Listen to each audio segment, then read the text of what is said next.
안녕하세요, 작가 반지성입니다. 오늘 또 제 교육생께서 명도를 완료하셨습니다. 축하드립니다. 아, 예, 감사합니다. 선생님하고 뵌 지가 꽤 됐어요. 되게 오래된 것 같다, 선생님. 그쵸, 느낌상으로. 첫 낙찰을 그래도 우리 수업 시간 중간에 받았는데 그죠.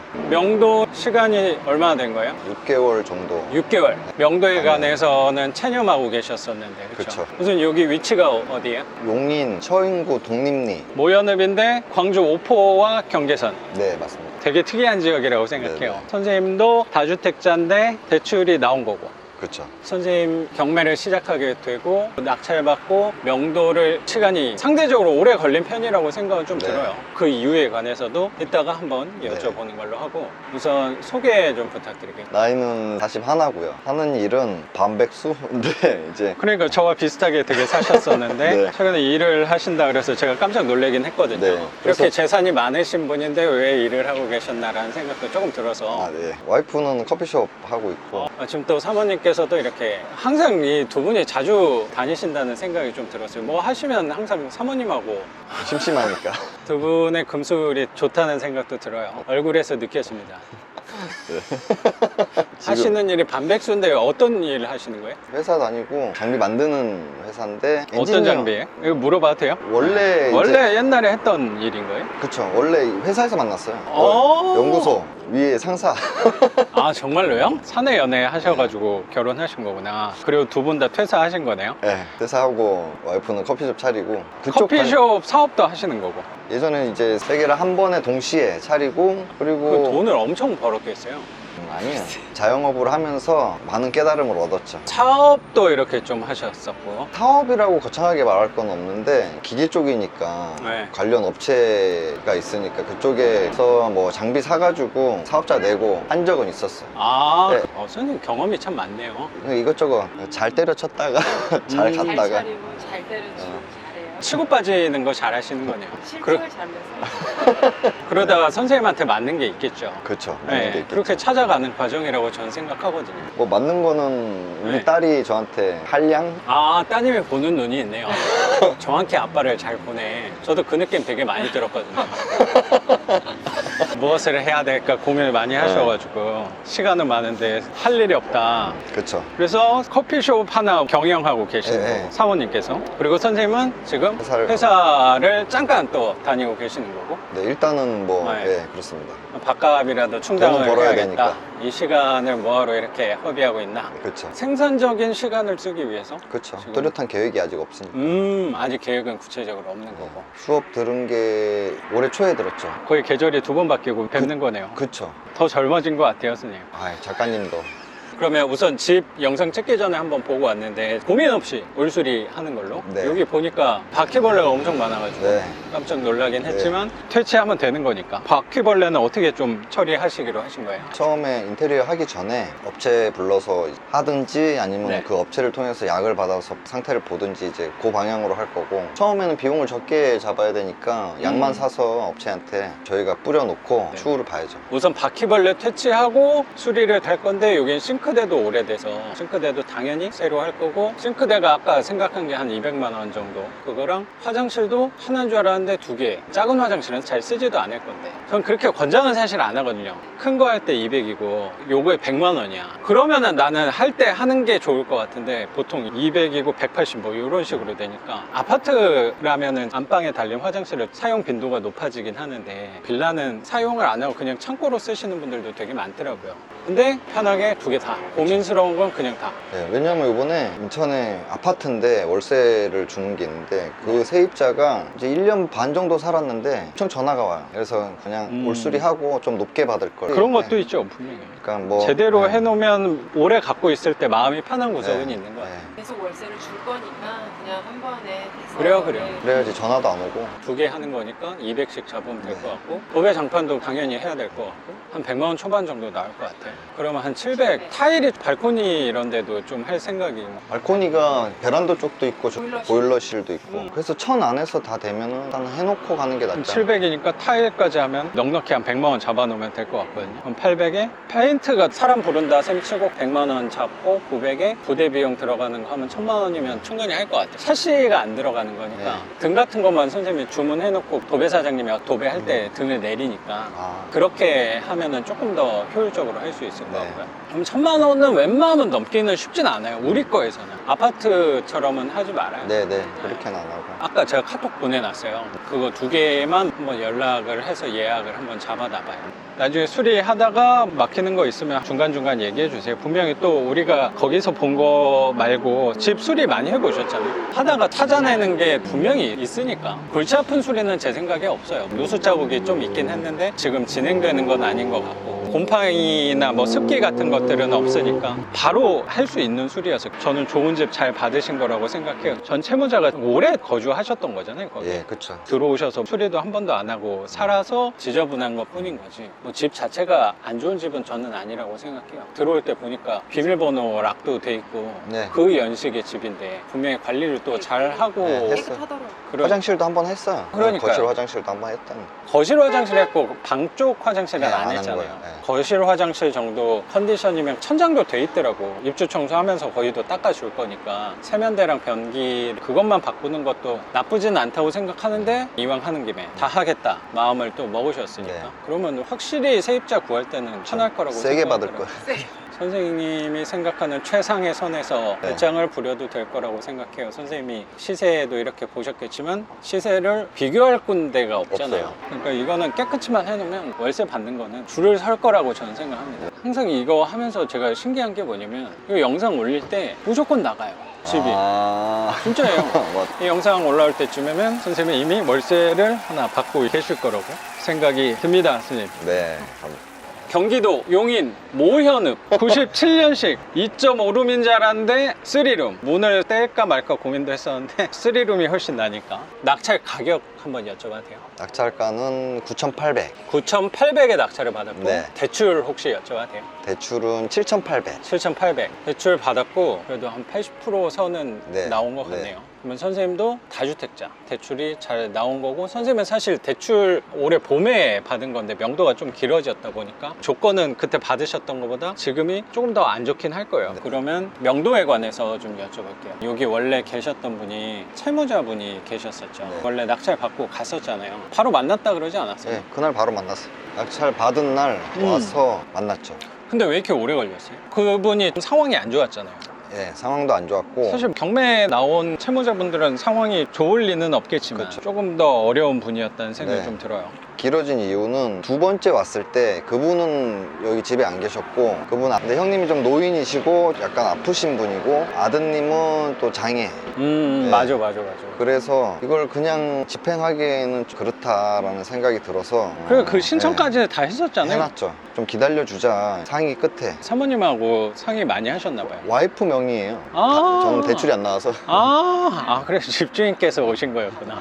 와이프 명의로 했고 시간을 가지자. 뭐 대출을 이미 발생된 거고 이자 비용이 들더라도 네. 이제 우리가 그 비용을 그냥 쓰자. 좋은 마음으로 우리한테 온 거잖아. 이분들이 그렇죠. 강압적으로 못 하겠더라고. 그렇게 하면 안 될 것 같고 기다려줄 수 있을 때까지 일단은 기다려주는 걸로 마음은 먹고 그렇다고 방치하면 안 되고 강제집행 신청은 다 하고 이제 어필할 거 다 하고 그렇게 한 상태에서 이분이랑 통화를 했는데 작가님하고 통화할 때가 7월이었나? 채무자하고도 통화를 했는데 2달만 기다려주면 나가겠다 그렇게 얘기를 했어요. 기다려드릴 때 꼭 나가주셔야 된다. 우리도 네네. 비용이 발생을 하는 거니까 저희가 대출받은 돈으로 사장님 빚을 갚아드린 거다. 우리가 집을 그렇죠. 소유하고 내 돈으로 빚 갚아준 거니까 그렇죠. 어느 정도 정리되면 빨리 빼줘야 된다. 그러니까 이렇게 얘기를 하면서 이제 그분은 아예 갈 데도 없다고 네, 하셨었고 네, 네. 아들이 장애인이라서 동생의 아들을 케어하고 계신 거예요. 몸도 안 좋으신 분이 장애인 아들을 케어하고 계시더라고요. 당사자분은 이제 어디 일하러 가시는 거예요. 지방으로 돈을 벌러 이제 가신 거고 여기에는 둘이 그럼 주로 그 형님하고 얘기를 아니 당사자하고 얘기. 두 전화로? 번째 왔을 때만 그 네네. 형님하고 아들이 있었기 때문에 집 상태를 본 거고 진짜 장애인 아들이 있는지도 확인을 한 거고. 네. 채무자 가족분들의 상황을 보니까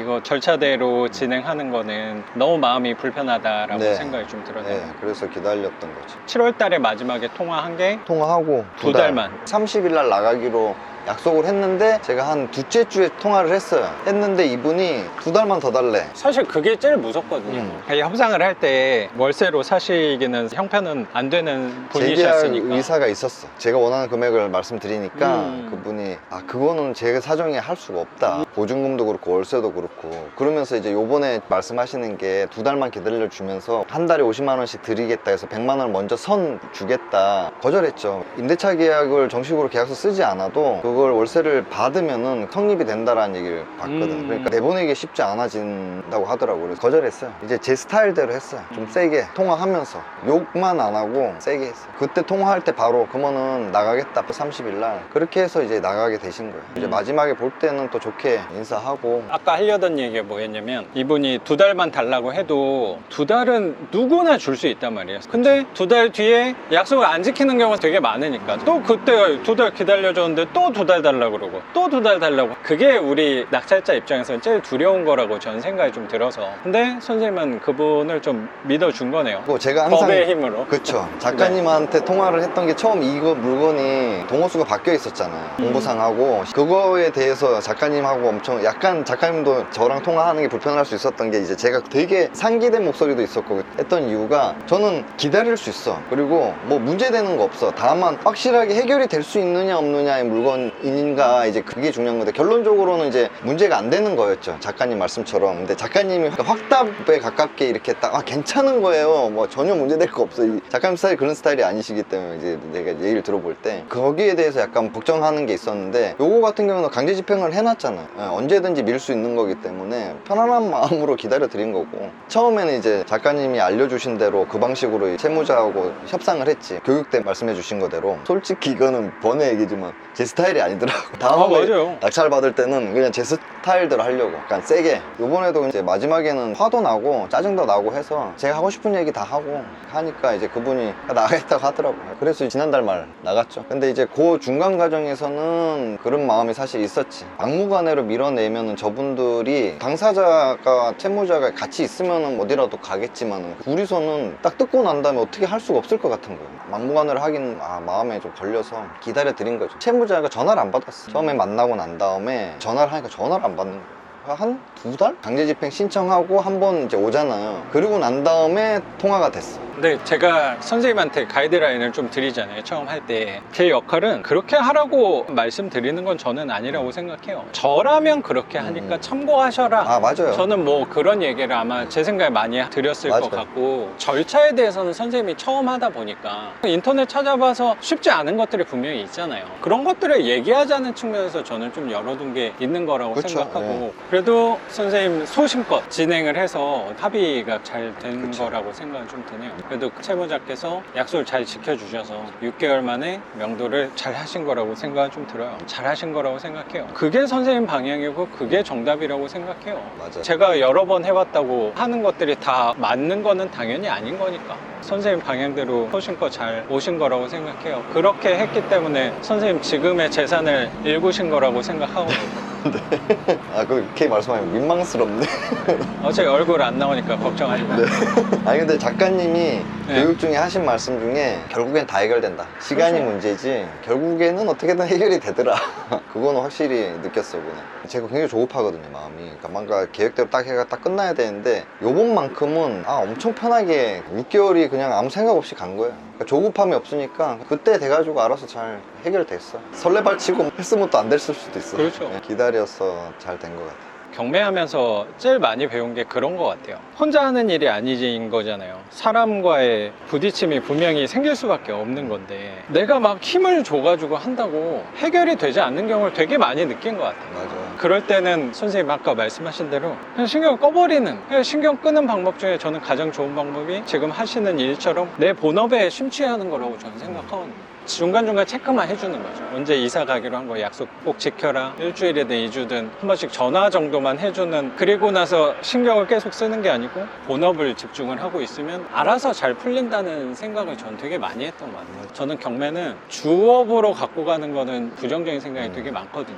지금 하시는 본업 때문에 기다리기가 조금 더 유리하지 않았나라고 그쵸. 생각도 들어요. 그렇게 명도도 잘 하신 거고. 그럼 선생님한테 질문을 몇 가지 좀 네. 드려볼게요. 선생님은 재산이 엄청 많잖아요. 서울의 아파트 그때 2개라 그랬나? 서울에 3개? 서울에 2개. 서울의 아파트 2개가 제가 갖고 있는 저가 아파트 같은 게 아니고 핵심 지역에 또 갖고 있잖아요. 네. 덩치 큰 부동산 2개를 갖고 있는 재산이 거의 뭐 100억에 가까워지고 있는데 반올림하면 그 정도 되지 않을까. 반올면 안 되죠, 그 정도는. 반 100억에 가까워지고 있는데 왜 이런 부동산을 또 관심을 갖게 된 거예요? 선생님도 투자에 네. 관심이 항상 좀 많이 있었던 거 그렇죠. 아니에요? 어릴 때부터의 교육이었죠. 지금 이룬 거는 부모님. 선생님이 어렸을 때부터 어머님이 하고 계시는 거를 가까이서 많이 그쵸. 봤다 뭐 그런 얘기도 하셔가지고 주로 재건축 아파트를 가지고 이제 한 거고, 저는 투기라는 말은 올바르지 않다고 생각해요. 투자가 맞는데 사고 팔고 이런 식으로 하지 않고 그냥 오래 가지고 있는 걸로 해왔고, 그거 가지고 생활을 하고 이게 아니고 본업은 따로 항상 저희 부모님도 그랬고 일을 하시고 이제 오랜 세월을 좋은 데다가 살려고 하고 좋은 걸로 또 사놓고 기다리고, 그 세월에 의해서 지금 이렇게 된 거고, 요번 타임 이 장에서 조금 더 업그레이드 된 거죠. 어머니랑 제 생각과 같이 이렇게 해서 한 거고, 요 다음은 제가 이제 해야 되는 부분이고, 현재 포트폴리오는 이제 제 주관대로. 지금까지의 장에서 수익이 난 거잖아요. 그쵸. 제가 들은 게 강동 아파트를 제가 잘 알거든요. 알고 계신데 그 동네에 있을 수 있어요. 제가 중학교 올라가면서 어머님이 거기다가 사셨죠. 사시고 실거주를 강동구 쪽에 오래된 아파트. 그걸 얼마나 갖고 있었던 거예요? 어머님? 10년, 딱 10년. 10년 하고 재건축을 한 거죠. 재건축이 돼서 그거를 팔고 나오신 거예요? 팔고, 어머니가, 저희 아버지는 부동산에 비관적이세요. 폭락론자. 그 팔라고 한 것도 저희 아버지 명의였거든. 팔아라 해가지고 한 거예요. 근데 올라가기 바로 직전에 파는 거예요. 가장 아래로 떨어져 있을 때. 그러니까 제가 왜 그때 되게 기억이 잘 하냐면, 결혼했을 때가 15년도였는데 그 영등포에 아파트 산 거였거든요. 네. 신혼집으로. 나한테 매도를 한 그분도 10년을 갖고 있었는데, 그분은 오히려 몇백만 원 싸게 팔았어요. 10년 동안 갖고 있었는데. 네. 근데 그러니까. 내가 사고 나서부터 한 16년, 17년 그때부터 많이 올라간 거잖아요. 맞아요. 그거 갖고 그냥 쓴 게 아니고 그걸로 또 뭐 산 거잖아요. 그쵸. 네, 네. 저희 어머니가 그걸 안 가지고 샀으면은 또 모르겠는데, 그쵸, 그걸로 사셨죠. 어쨌든 샀으니까. 그거 가지고 이제 목동에다가 재건축할 수 있는 빌라를, 그게 이제 새 아파트가 되고, 근데 되게 그러니까. 잘하신 게, 와, 그 빌라가 그 아파트가 될 줄이야. 그러니까 어머니는 그쪽에 관심이 많으시니까 이제 그런 것만 하세요. 관리 처분까지 끝나고 철거 전에 물건을 산 거예요. 그러니까 금방 됐죠. 강동구 아파트 팔아가지고 그거 하나 산 거고, 철거되기 전에 네, 그거 사시고 이제 목동에 네, 또 신시가지 사시고, 아파트를. 네, 아파트. 신시가지는 아직 안 되고 있고, 하나 되면은 같이 다 하겠지 뭐. 그거는 그냥 파는 생각은 없고요. 어. 그냥 가지고 가는 거고. 그리고 이제 그 전에 2012년도에 제가 인천에 있으면서 인천에 있는 아파트를 이제 산 거고, 그거는 이제 제 힘으로 벌어서 산 거고, 인천에 주상복합 하나 있고. 그래서 그다음에 내가 여쭤보고 싶은 게, 왜 그렇게 큰 거 하다가 이거 조그만 거를. 월세 수익을 이제 생각을 해서, 왜냐하면 아파트는 아시겠지만은 월세 수익률은 매매가 대비 수익률은 자체는 낮잖아요. 월세가 낮기 때문에 수익을 본다 이런 생각으로 하는 거. 요즘에야 이제 월세가 많이 올랐지만 그래도 수익률은 많이 떨어지는 편이고, 월세로 받기에. 근데 빌라 이런 거는 특히 경매로 낙찰받고 하면 수익률은 좋잖아요. 사업도 하고 뭐 장사도 하고 이것저것 해봤을 때 네. 월세 받는 게 가장 좋은 것 같아요. 그래서 처음에 이제 건물 하나를 해서 월세를 받는 게 좋을까 이런 고민들을 했죠. 그런 수업도 들으셨다고요? 그렇죠. 시행을 해서 건물을 지어서 다가구 이런 거로 월세 받는 거나 똑같잖아요. 빌라, 다세대 빌라 한 채 한 채 한 채 이렇게 가져가서 월세 받는 거나, 어차피 그런 걸 고민하다가 작가님 그 영상을 보고 경매를 해보자, 빌라를 사보자 하게 된 거죠.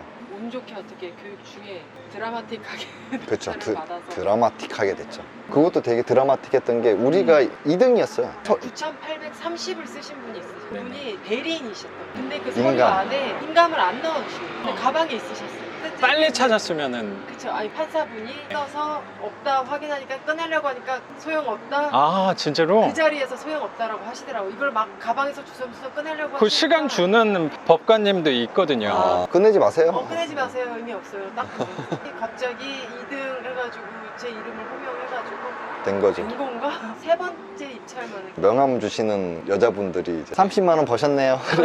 그러더라고요. 와, 극적으로 받았구나. 네, 그것도 극적으로 받았어요. 선생님이 이렇게 해서 낙찰 되겠냐 그렇게 얘기하셨던 게 기억이 나요. 네, 맞아요. 네. 어느 천년이 되겠나. 근데 생각을 해보면 이게 어쩌면 하자가 있었으니까 그쵸. 또 그 가격에 된 거라고 생각해요. 그러면 아까 시행도 배웠다 그랬잖아요. 네. 건물 짓는 거? 네. 그거는 진행을 하지 않은 이유는 뭐예요? 그것도 만만치 않은 돈을 내고 배우신 걸로 알고 있는데. 그쵸. 성공도 그렇고 돈도 그렇고 노력을 해야 되지만 노력하다 다 된다고 생각진 않거든. 맞아요. 저도 그래서 옛말에 재물운 이런 게 있잖아요. 하나님이 축복을 주셨다 이렇게 생각은 하지만 보통 우리가 재물운 얘기하는 것도 그렇고 우리 회사 다닐 때도 회장님들 봤을 때 막 땅 사가지고 공장 지으면 그 앞에 고사지 내고 그러니까 그분들이 왜 그럴까 생각했을 때 지금 와서 느끼는 게 운이 무시 못하는 못하는 거예요. 그러니까 자기 운때 그리고 이게 정말로 노력한다고 되는 게 아니기 때문에 누군가한테 비는 거지. 그렇게 돈이 많은 분들도. 그러니까 저도 시행을 안 한 거는 그런 느낌이 중요한 거예요. 제가 할 때는 이게 했을 때 제 마음이 편하고 안 편하고 이런 부분을 생각을 해요. 맞아요. 그래서 막 억지로 하지 않고 순리대로 풀리는 것들을 중점적으로 하고 만약에 부동산을 살 때도 순리대로 가는 방향으로 가지 그걸 하기 위해서 공격적으로 뭔가 하지는 않아요. 다 되지 않거든. 사실 한다고 다 되는 것도 그렇죠. 아니고 그게 운이 있어요. 운대가 있고 순리대로 가는 방향으로 하고 시행도 이제 많이 알아봤어요. 시행을 꼭 하지 않고 그냥 건물 지어놓은 거 사는 것도 알아보고 생각해보고 했는데 일단 지금은 아닌 것 같고 왜냐하면 건물은 돈이 들어가면 나올 수가 없는 구조예요. 딱 사고 나면은 팔기가 쉽지 않다라는 얘기예요. 결론적으로는 한번 돈이 글로 들어가면은 다시 빼나오기가 쉽지 않은 거예요. 근데 아파트 같은 목돈이 또 들어가는 그렇죠. 거니까. 아파트는 그나마 부동산 물건 중에 황금성이 그래도 그렇죠. 있는 거니까 팔고 싶을 때 잘 팔리고 이런 게 있는데 건물은 그렇지가 않더라고요. 그래서 지금 나이대에는 굳이 건물로 돈을 밀어넣을 필요는 없겠다 생각을 했어요. 그리고 시행을 하는 그 교육을 받아보니까 그거는 자기 돈을 가지고 하는 게 아니에요. 결론은 다 대출인 거예요. 물론 자기 돈 일부러 가지고 근데 보통 업자들이 그런 식으로 이제 대출 받고 뭐 이렇게 해가지고 건물을 짓고 팔고 뭐 이렇게 하는데 저하고는 맞지 않은 것 같고 왜냐면 건물을 가지고 시세 차익을 보는 게 쉽지 않거든요 사실. 가가구 건물 같은 경우는 월세 받으려고 사는 경우가 많거든. 근생이나 이런 꼬마 빌딩 이런 거는 돈 있는 사람들이 사서 리모델링 해가지고 높여서 팔고 이렇게 하는데 사실 저런 다가구 같은 건 그거 쉽지 않거든. 그런 식으로 해서 관리하기가 쉽지 않겠다. 시행 같은 경우는 건물을 지어서 매도를 하는 거예요? 관점이? 건물을 지어서 매도를 해도 되고 자기가 돈이 있다면 돈을 넣어서 월세 수익을 받을 수 있게 구성을 해도 되고 시행하는 사람이 어떤 거를 목적으로 하냐 하는 건데 일단은 월세를 받기 위해서는 자기 돈이 그만큼 다 들어가야 되는 부분인 거고 대출도 없어야 되고 전세 껴서 하는 것도 없어야지 월세가 수익률이 나는 거고 그런 식으로 하는 대출 껴있는 상태에서 대출 이자만 나갈 정도의 월세를 낸다 그리고 좀 버티고 있다가 시세 차익으로 판다. 근데 사실 건물 그렇게 쉽지 않아요. 파는 거 자체가 건물은 진짜 파는 거 자체가 쉽지 않아요. 그냥 일반인들이 하기에는 쉽지 않아. 그래서 나이 드신 분들이 노후에 돈이 좀 있으신 분들은 뭐 아파트 하나 팔고 다가구 사서 월세 받고 거기 위에 사시고 이런 용도로 하면은 뭐 나쁘진 않다고 보는데 왜냐면 그분들이 돈 거기다 밀어놓고 안 팔고 그냥 월세 받고 그걸로 생활하시면 되니까 저희는 아직 젊으니까 굳이 그렇게까지 할 필요 없겠다. 저희가 업자처럼 지어놓고 팔고 이런 것도 아니고 이걸 왜 제가 쉽지 않겠다고 느꼈냐면 우리가 처음에 가게를 할 때 그때 한참 2014년도이기 때문에 프랜차이즈 커피숍 이런 거 핫할 때였어. 목 좋은 데 딱 해가지고 차리고 수익 확 끌어올려가지고 한 1년 안에 피 받고 팔고 막 이런 거 잘하는 애들이 있었거든. 컨설팅 껴가지고 저도 시도를 해봤죠. 근데 쉽지 않아. 그러니까 특히 일반 사람들이 하기에는 쉽지 않고 요즘 사람들은 옛날하고 또 틀려서 빠삭해. 여기에 얼마에 차리고 얼마 딱 빠삭하기 때문에 내가 원하는 그 가격이 쉽지 않아. 그 관점에서 똑같은 거예요. 건물도 땅값 얼마 건축비 얼마 그 업자가 팔려고 다 합쳐가지고 13억 14억에 지었다. 건축비 땅값 합쳐서 거기에 막 3, 4억을 붙여. 저거면 안 사지. 이거 한 14억에 다 들어갔을 텐데 뭘 그렇게 많이 붙여. 한 2억만 붙여서 16억에 파세요. 뭐 이렇게 되는 거야. 급하면 네가 그렇게 팔아라. 그러니까 빠삭하기 때문에 쉽지 않은 거야. 더더욱이나. 정보가 많이 공개가 돼 있나 보다. 그러니까 쉽게 속단 말로 처럼 눈탱이 때리기 쉽지 않은 거야. 모르는 사람한테 뻥 때려 떠넘기고 나오기가 쉽지 않은 거야. 그런 경험이 있다 보니까 아 저것도 단기간에 해서 팔고 나오고 차익을 먹고 하기는 쉽지 않겠다. 그러면은 저걸 해서 온전히 내 돈을 다 몰아넣고 월세 수입을 받아야 되는데 생각해보니까 그럴 바에는 나눠서 월세 받는 게 훨씬 더 좋지 않을까 이런 생각으로 해서 지금은 아직까지 건물로 가야 된다라는 건 언젠가 한번 해볼 필요는 있겠다라까지는 했는데 굳이 뭐 저는 아파트가 좋아요. 투자도 그렇고 월세를 받더라도 수익률이 좀 떨어지더라도 돈 필요하면 전세 돌리면 되고 그냥 팔진 않는 거예요. 좋은 거 사놓고 안 팔고 뭐 돈 필요하면 전세 돌리고 아니면 그냥 월세 받으면 되고 그런 식으로 하기에는 아파트가 가장 진짜 팔고 싶을 때 황금성도 저런 것처럼 무겁지 않으니까 똑같은 20억, 20억이라고 해도 또 틀리더라. 건물 20억 파는 것보다는 아파트 20억 파는 게 더 그렇죠. 손쉬워. 왜냐면 많은 사람이 보고 있으니까. 그 관점에서 빌라도 무게가 좀 틀리지만 그래도 빌라 시장이 대한민국 부동산에서 아파트 다음으로 주거지역으로는 그 다음에 빌라이기 때문에 그만큼 수요도 있고 매매는 쉽진 않더라도 안 되지 않는 건 아니고 되고, 그리고 전월세 수요는 짱짱하니까 그 다음 빌라는 괜찮은 것 같다라는 생각을 했죠. 그러니까 선생님은 시세 차익에 대한 생각은 갖고 있는데 경험을 아직 구체적으로 해보지 않은 것에 너무 큰 돈을 묶이는 게 리스크가 있다고 생각하고 시기도 조금 경험을 더 쌓고 큰 거는 해봐야겠다라는 생각. 그래도 지금은 아파트가 좀 더 잘 맞는 것 같다. 네.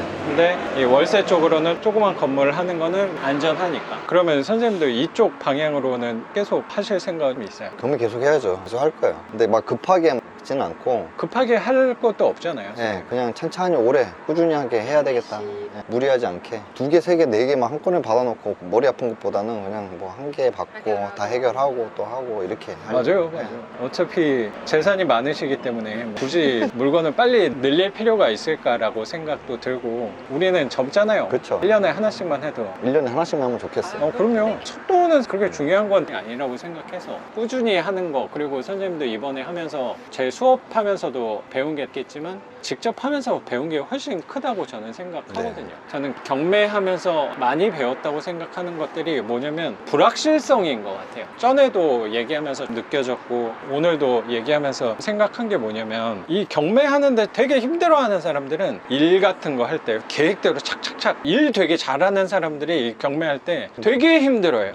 맞아. 왜냐면 이건 내가 생각한 대로 잘 안 되거든요. 그쵸. 어쩌면 경험은 제가 한 것도 있을 거고 교육생분들하고 같이 간접적으로 경험한 것도 있잖아요. 그러면서 저도 습관이 드는 게 뭐냐면 확신을 안 하게 돼요. 오히려 확신하면은 그게 위태로워진다는 생각이 조금 더 들었던 것 같아요. 그래서 표현을 조심하는 거예요. 내가 아무리 이걸 되게 잘하는 거라고 하더라도 이거 무조건 된다고 얘기를 못 하겠더라고요. 그쵸. 네. 맞아요. 안 들리지. 맞아요. 그거는 거의 뭐 99가 되는 거여도 그 말로 불편해진다는 생각도 들어서 제가 가장 강력히 얘기하는 거는 나라면 이렇게 한다. 뭐 이런 것들이 전 좀 강력하게 얘기하는 것 같아요. 이게 선생님 갖고 있는 집 한 채에 비해서는 20분의 1도 안 되는 집이긴 하지만 큰 돈이 좀 들어가는 부분이니까 제가 장담하는 건 조금 경솔할 수 있다는 생각을 하면서 많이 배우게 되는 것 같아요. 아, 너무 확신을 하지 말자. 삶에 대해서 제 나름대로 정한 부분이 그런 것 같아요. 그리고 아까 운 같은 것도 말씀하셨는데 제 나름대로 운을 버는 방법 중에 하나가 그런 부분이라고 생각해요. 너무 이 사람을 설득을 할 필요는 없다. 그래서 그게 오히려 나한테 안 좋게 다가온다는 생각도 들어서 약간 조심하는 게 있는 것 같아요. 맞아요. 그런 말이나 행동이나. 그래요. 선생님 오늘 집도 이렇게 공개해 주시고 투자하셨던 거랑 경험 공유 같이 해주신 거 감사하게 생각합니다. 네, 감사합니다. 오늘 영상은 여기서 마치는 걸로 하고 저는 또 내일 영상으로 찾아뵙도록 하겠습니다. 작가 반지상이었습니다. 감사합니다. 고맙습니다. 네, 감사합니다. 항상 방송에서만 봤었는데 이렇게 하셨구나. 허술하게 하고 있습니다.